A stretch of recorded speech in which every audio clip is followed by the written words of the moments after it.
या देहपुरीचा पाटील कोण आहे?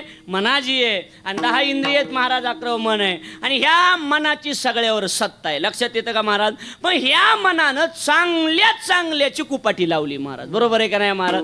कव्हा जाईल आणि कव्हा काय करीन एका सेकंदात पंढरपूरला जाऊन येते ती. बरोबर आहे का नाही महाराज? हो, पंढरपूरला. पण ह्याची खोडी एक आहे, चांगल्या गोष्टीपाशी जात नाही, वाईट गोष्टीत लवकर जाऊन येते. बरोबर आहे का नाही? हे असलं खुडील आहे. मग याच्यापासून सावध राहायचं असेल तर महाराज म्हणतात मन हा मोगरा अर्पुनी ईश्वरा. हा मनरूपी मोगरा देवाच्या पायावर अर्पण करा. तीच भाषा आहे, देवा माझे मन लागो तुझे चरणी, तुझ्या पायावर माझं मन लाव. एकदा का तुझ्या पायावर माझं मन गेलं मग आता कोटे धावे मन, आता कोटे धावे मन, आता कोण धावे